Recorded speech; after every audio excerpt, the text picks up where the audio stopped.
I'm Azaria Tagaya, and this is Nightline, the top stories. Bill to limit Prime Minister's term to 10 years to be tabled in this month's Parliament sitting. And deposed Venezuelan President Maduro faces drug trafficking charges at New York court.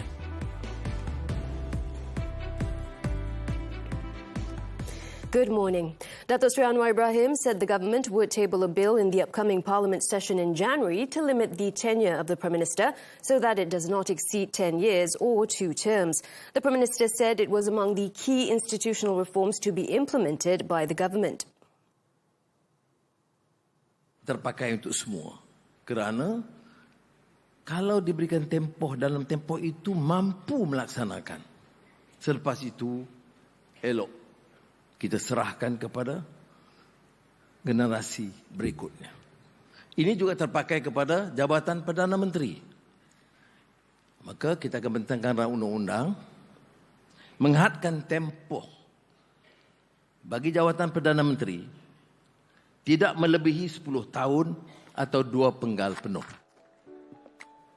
Anwar announced the move at a New Year's Special Assembly held in Putrajaya after chairing a special cabinet meeting at 9 a.m. The bill is set to be tabled alongside another proposed law to separate the powers of the Attorney General and the Public Prosecutor. The government is also set to table the Freedom of Information Bill and the Ombudsman Bill this year. Meanwhile, Anwar stated that 22 million Malaysians aged 18 and above will receive 100 ringgit in Sumbangan Asas Rahmah or SARA aid via their MyCards on February 9th. He also expressed hope that the aid will be effectively utilised to help families prepare for Ramadan and the Chinese New Year. Ini hebat Malaysia. Hebat ni Malaysia ni. Itu ikut nawaitu masing-masing. Kita ambil untuk imarah Ramadan. Ataupun Luk ambil untuk imarah Tahun Baru Cina. In addition, Anwar said the 200 ringgit in monthly SARA aid for the hardcore poor will be dispersed in phases through recipients' MyCards beginning this Friday, benefiting 5 million people. This will be followed by payments to 3.1 million single individuals on January 16th. Small retail shops participating in the SARA program will also be increased to 10,000 to complement existing supermarkets. Anwar also noted that the SARA aid initiatives last year had recorded a 96% utilisation rate, adding that 150 million ringgit in unused funds will be redirected to benefit vulnerable groups. Anwar also said that the first phase of Sumbangan Tunai Rahmah STR with payments of up to 500 ringgit will be credited into the accounts of eligible Malaysians on January 20th. The government earlier announced a 15 billion ringgit allocation for this year's STR and SARA programs, funded through savings from targeted subsidies on diesel and RON 95 fuel.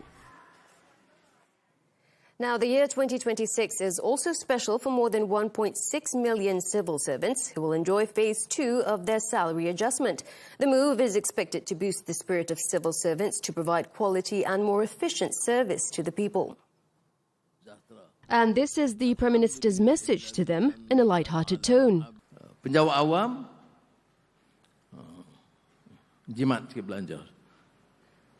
Bila dah naik gaji ni, dia untuk fikir kereta baru dengan televisyen baru dan isteri baru.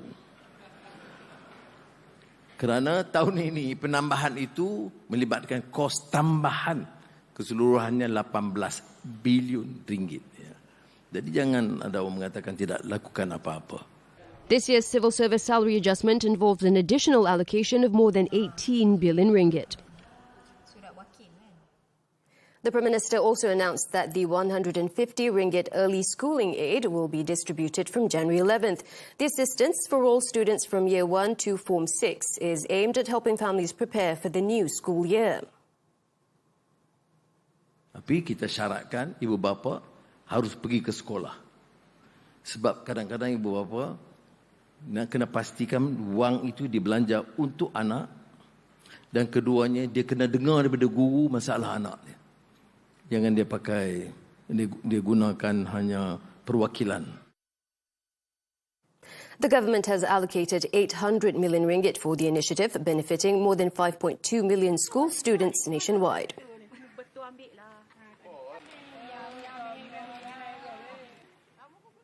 Meanwhile, Anwar, who is also the finance minister, has directed all ministries to ensure small-scale projects are implemented immediately and identified as early as next month. He said the projects include rural roads, construction of quarters, and repairs to dilapidated clinics. Di negeri dan pejabat daerah harus memastikan pelaksanaan mula sekarang dan percepatkan semua proses. Kerana saya fikir cukup 3 tahun dan masa sekarang kita nak tengok dan lihat pelaksanaan cukup lebih berkesan. He added that direct contractor appointments will be allowed for projects worth up to 200,000 ringgit, while quotations may be used for projects valued at up to 1 million ringgit. To speed up implementation, Anwar said the government had issued the general expenditure warrant for this year earlier than usual in December 2025. This compares with the previous practice of issuing the warrant in March or April. Meanwhile, the proposed law to limit the Prime Minister's tenure does not include the positions of Chief Ministers or Mentris Besar. According to Minister in the Prime Minister's Department for Law and Institutional Reform, Datuk Sri Azalina Uthman Said, the bill requires constitutional amendments and will be discussed in consultation with the Attorney General. Saya kena berhadapan dengan semua ketua-ketua parti lah, supaya kita dapat lebih daripada 2/3. Dia belum, dia baru sebut tadi, semua dah sedia. InsyaAllah saya akan buat dalam masa terdekat lah. Speaking at an event in Putrajaya on Monday, Azalina also stated that a convention will be held this month to obtain feedback from all relevant stakeholders on the bill separating the powers of the Attorney General and public prosecutors.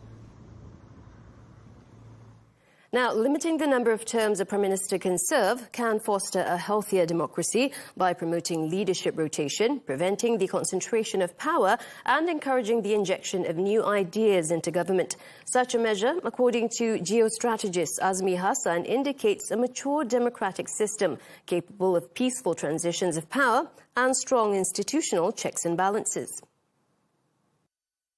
When the position is held by one person for quite a long time, the concentration of powers will be on that particular individual. So we want to avoid that. Not only the Prime Minister force, but also I think states should follow suit. Except for Penang, they have done that, to put a 2-term limit or 10 years limit on the Menteri Besars or Chief Minister posts. I think this is to show that our maturity in pursuing our democracy. The key announcements in the Prime Minister's New Year message were critical issues involving the economy, education and institutional reform. And the measures are aimed at safeguarding the well-being of the people. Seem to be driven by the need to address rising costs of living, pressures and gaps in social assistance, with inflation for household essentials hovering around 3 to 4% in recent months, and estimates suggesting over 8 million B40 and low-income households still rely heavily on government aid. I think there was an urgent need to reassure households and small businesses. Initiatives like the SARA and STR payments, as well as expanding registration to small traders, aim to close the coverage gap, particularly in rural areas where 10 to 15% of residents remain unregistered in existing support systems.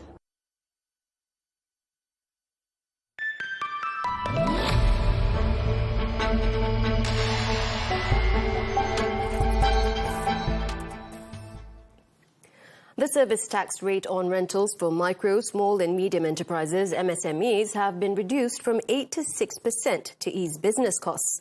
Prime Minister Datuk Sri Anwar Ibrahim also announced that MSMEs with annual sales of up to 1.5 million ringgit will be exempt from the tax. Tentang cukai perkhidmatan ke atas sewaan, ini memang jadi masalah kerana dari 0 naik 8. Jadi rakan-rakan Jemaah Menteri banyak mengusulkan supaya boleh teruskan cukai tapi minta dikurangkan. Tapi seperti sudah tahu, dalam sistem percukaian negara minimum semua 6%. Anwar stated that the reduction in the service tax rate will cost the government 500 million ringgit annually. At the same time, the government has also agreed to raise the exemption threshold for the service tax on rentals to further assist MSMEs. Dikecualikan ke atas PMKS dengan nilai jualan tahunan dari 500,000 ke 1 juta dan sekarang yang pengecualiannya sehingga 1.5 juta ringgit. Anwar also said that newly registered MSMEs will receive a 1-year exemption from the service tax on rental services effective from the date of registration. In addition, the government has postponed the implementation of e-invoicing for companies with annual revenue of up to 5 million ringgit by another year. Although it was due to take effect on January 1st, some companies are still not ready to implement it. Responding to the Prime Minister's announcement, the Federation of Malaysian Manufacturers, FMM, welcomed the move, which is expected to ease cost pressures for small businesses, particularly manufacturers without their own premises. Rental premises are a fixed cost, and relief from this reduction and exemption will help the companies to better manage the cash flow, invest in productivity improvement, and support business continuity. Meanwhile, Anwar said the government will fully settle access tax refunds for the 2023 and 2024 assessment years this year. Anwar, who's also the finance minister, said access tax refunds totaled 22.5 billion ringgit in 2024, the highest in 5 years.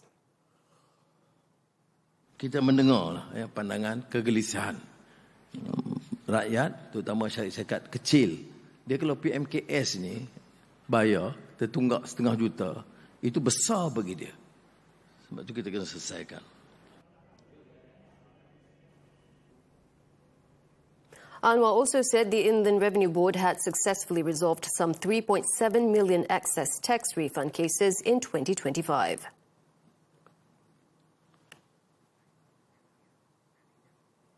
SMEs, meanwhile, expressed confidence that the Prime Minister's announcements on access tax payment refunds and the reduction of service tax on rentals for micro SMEs will boost confidence in the national tax system. This measure is crucial in supporting business cash flow, especially for the SMEs. And also this will also restore the taxpayer confidence in the national tax system. At the same time, we would like also to thank the Honourable Prime Minister for the announcement of the 2% reduction in terms of SST rental rate. And although modest, but it's still enough to help the SMEs community in terms of their cash flow, especially during the important, challenging, cost-increasing environment at the moment.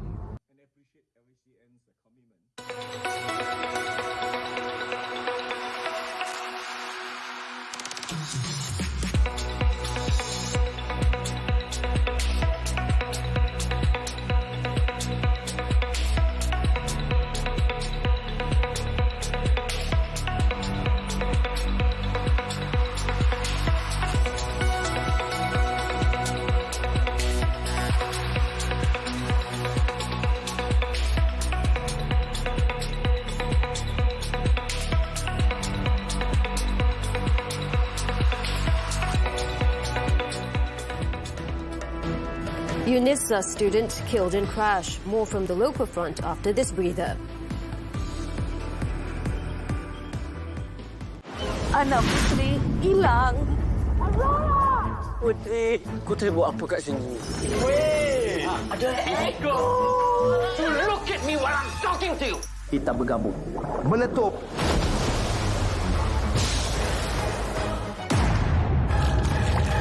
Sesungguhnya namamu takkan ku suruh, sekira masalah ini mampu ku tanggung sendiri.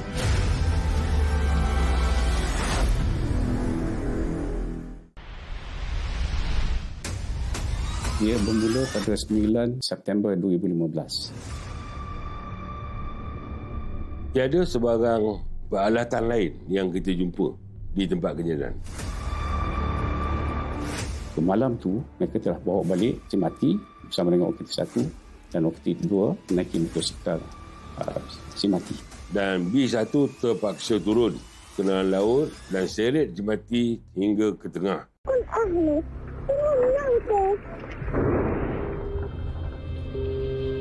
Halo.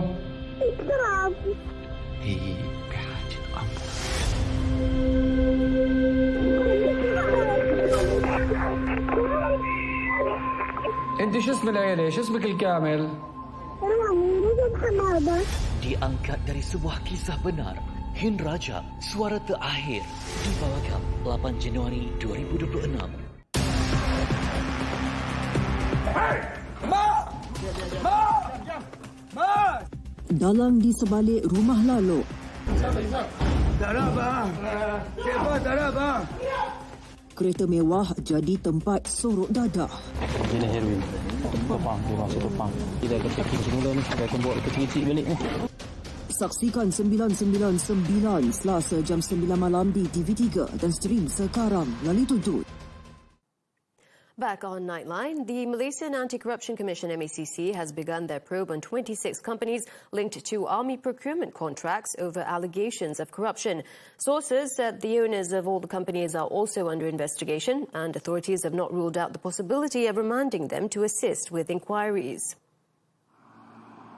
The MACC began investigating all 26 companies about 11 a.m. on Monday in the Klang Valley, Perak and Pulau Pinang. MACC Chief Commissioner Tan Sri Azambaki confirmed the investigation, adding that the case is being probed under the MACC Act 2009 for corporate liability and using office or position for gratification, respectively.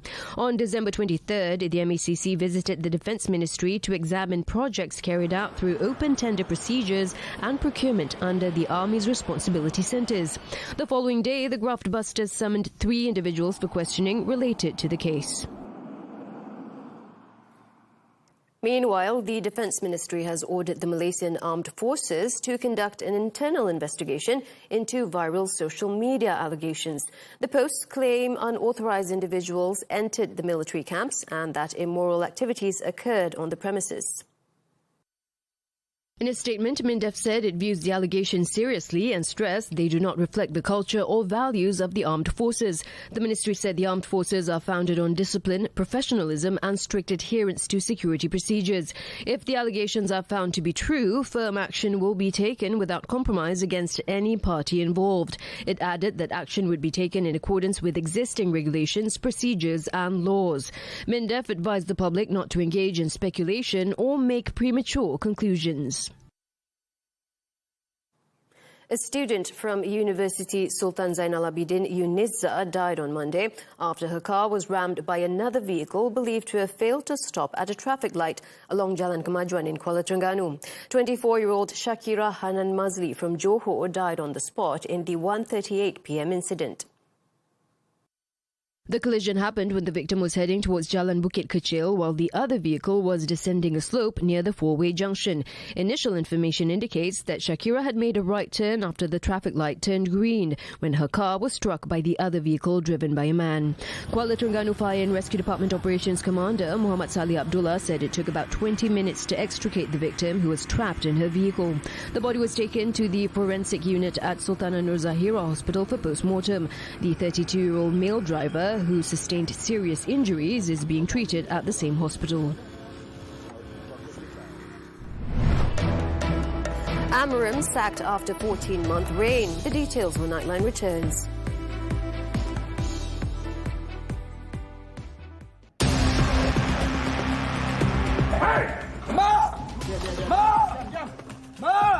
Dalang di sebalik rumah lalu.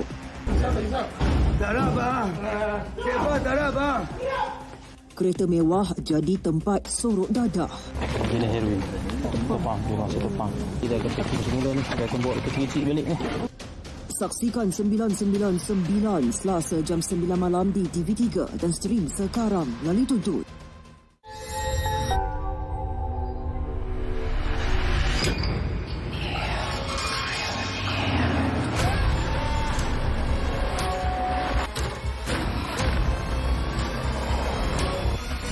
Kamu berhenti je lah jadi pelakon tu. Bal, jomlah.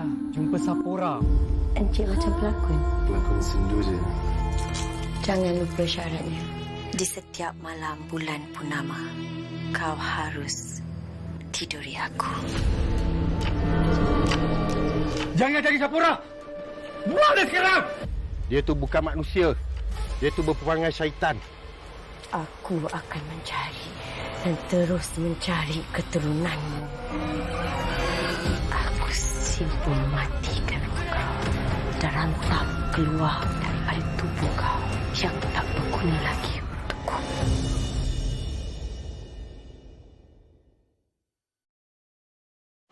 Anak putri hilang.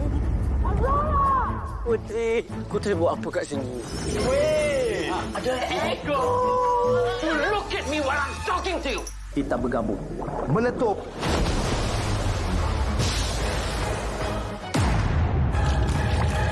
Sesungguhnya namamu takkan ku seru sekira masalah ini mampu ku tanggung sendiri.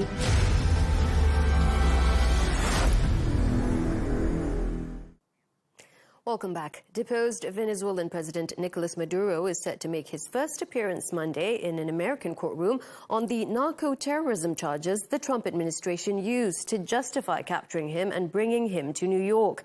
Maduro and his wife are expected to appear at noon local time before a judge for a brief but required legal proceeding that will likely kick off a prolonged legal fight over whether he can be put on trial in the U.S. His lawyers are expected to contest the legality of his arrest, arguing that he is immune from prosecution as a sovereign head of a foreign state. But the U.S. does not recognize him as Venezuela's legitimate leader. Maduro, along with his wife, son and 3 others, is accused of working with drug cartels to facilitate the shipment of thousands of tons of cocaine into the U.S. They could face life in prison if convicted.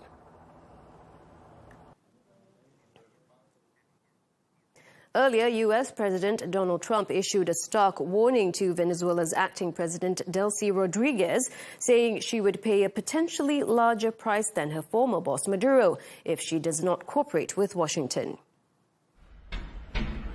Trump said that he could order another strike if Venezuela does not cooperate with the U.S.'s efforts to open up its oil industry and stop drug trafficking. I think she was quite gracious, but she really doesn't have a choice. We're going to have this done right. We're not going to just do this with Maduro, then leave like everybody else, leave and say, let it go to hell. If we just left, it has zero chance of ever coming back. We'll run it properly. Trump's comments, the latest of several, touting his leadership, his exercise of power and the prowess of the U.S. military, did not specify exactly what price Rodriguez might face, although it potentially includes her own removal and prosecution. However, speaking separately, U.S. Secretary of State Marco Rubio appeared to walk that back, indicating he had spoken to Rodriguez and that she had pledged cooperation with Washington. The brash display of U.S. force in the South American nation has spread uncertainty within Venezuela and far beyond its shores, as many question what plans Washington has for the transition, including who will assume day-to-day control. In the meantime, Rodriguez offered to collaborate with Trump on an agenda focused on quote-unquote shared development, striking a conciliatory tone for the first time since U.S. forces captured Maduro. In a statement posted on social media, the acting president said her government was prioritizing a move towards respectful relations with the United States, having earlier criticized the raid on Saturday as an illegal grab for the country's national resources. She also invited Trump's government to collaborate with the Venezuelan government on an agenda of cooperation oriented towards shared development within the framework of international law. Rodriguez, who also serves as oil minister, has long been considered the most pragmatic member of Maduro's inner circle.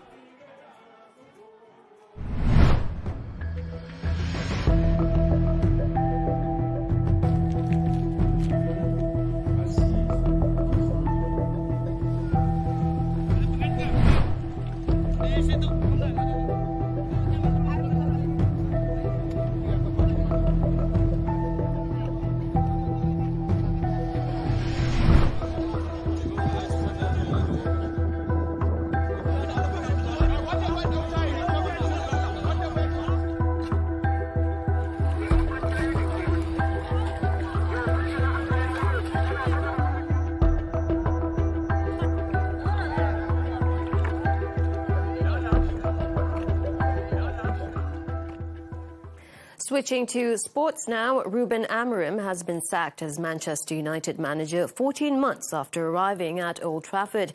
United said in a statement Monday that the Portuguese had left his role, with the club's leadership having, quote-unquote, reluctantly made the decision that it is the right time to make a change. The club also thanked Amorim for his contribution to the club. Current under-18s coach Darren Fletcher will take charge of the team against Burnley on Wednesday. United are currently 6th in the Premier League table after a 1-1 draw at Leeds on Sunday.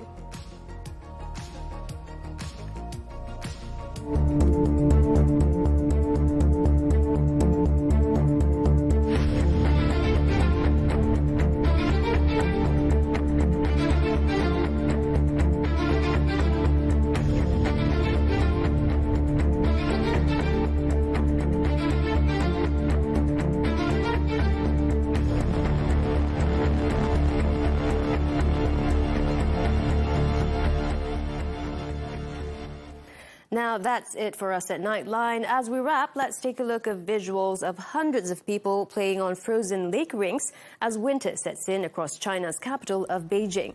I'm Azaria Tagaya. Thank you for watching, and we'll see you next time.